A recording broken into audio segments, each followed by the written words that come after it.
each one has their own role. Some people have gone into camera department and walked in. Some people have gone into, costumes and walked out.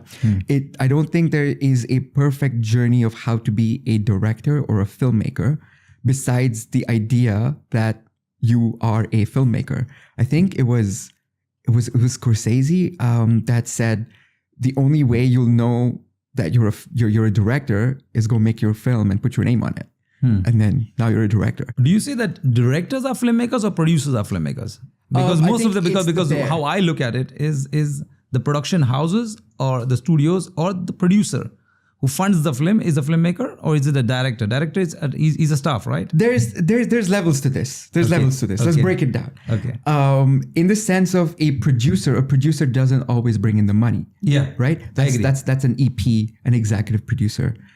I look at filmmaker as the director. The reason is it's his vision. It's the director's vision that's coming to life. Okay. Having said that, no amazing, great director has ever made a movie without a good producer.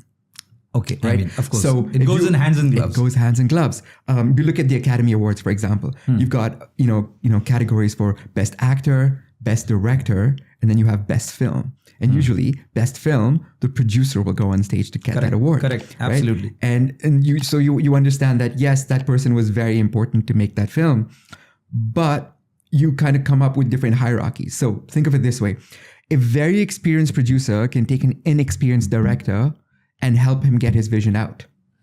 Whereas a new director and a new producer, you're going to rely a lot on that director because it's that vision that's going to give you that final product, right? Because it's out purely on the director of how he's able to depict that idea in front of the audience. And how you get the best out of your actor. See, a lot of people won't even address that.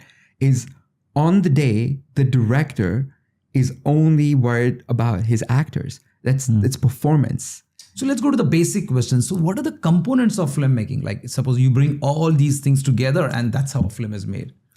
Like what are they like? You mean how many departments? Like maybe departments. Yeah, so you can have a whole bunch of things that are required. Or how many in a people film. involved? You could say the primary department. We could say you have something called an above the line and the below the line. And above the line is usually your head of departments that are required to make each department function. It really starts with the script. The script dictates what is required to make that film, right? If that film is, say, for example, action-based. Now, as much as your director is important and your producer is important, your action director, your stunt coordinator will make or break your film in that sense. 100%. Okay, I'll give you an example. You've seen the film Extraction. Yeah. Okay, so Extraction, Sam Hargraves, I think, was the director.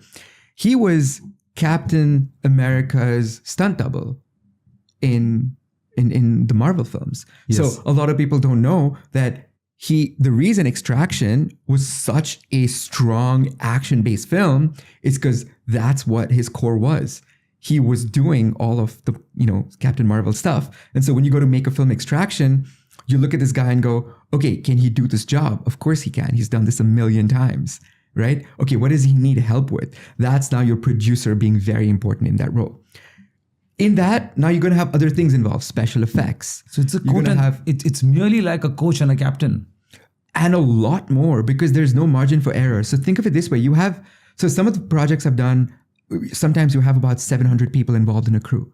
700 people are doing work for one scene to make one moment come to life. That means you got to have your camera crew, your production design art department crew, which to me is very, very important because everything is built and designed in the world, which is what I do. My background is production design. And so in that world, once you design everything and you bring it to life, now it's living. How do you now make it living? You're going to have your makeup, your costume, your special effects, your post. So, VFX, which comes in way later, correct, right? But then now you're going to have your performance, which is your actors, your directors, your runners are equally important. But that's kind of the breakdown of what it is in a crew. It's you have all these departments and each one of them have a very important role at a certain time. Do you think the producer gets involved in so many of these depth? They have to. They have to, yeah. Because they run the money. So if you don't run that money correctly, it's going to get spent without it ever coming to life. And now that's money gone. So it means the producer has to be an entrepreneur. Has to. I mean, in a way, you have to. It's not necessary that, he could just completely depict an idea based on if it is not commercially sellable. Yes and no. So if you've watched a film, sometimes you'll see like 8 producers or 8 EPs on it. And that's kind of the job of a producer. Sometimes it's who knows who or what can they get. So I call you and say, hey, Peter, you listen, I'm shooting this thing and I need this actor. And you're like, hey, you know what? I can help you. I know someone who is this actor, or I know someone who's that. Okay. And then suddenly, before you know it, your name's on the movie for an EP because you've helped get something that's going to put value into the film. And now, yes, you've not brought in money, but you brought in value of what we're going to put on camera, right? So a producer's job is really the technical know-how to help the director's vision come to life. That's it. So if you had to break it down in the center, everything creative would fall under the director. I got it now. Everything non-creative and technical, logistics,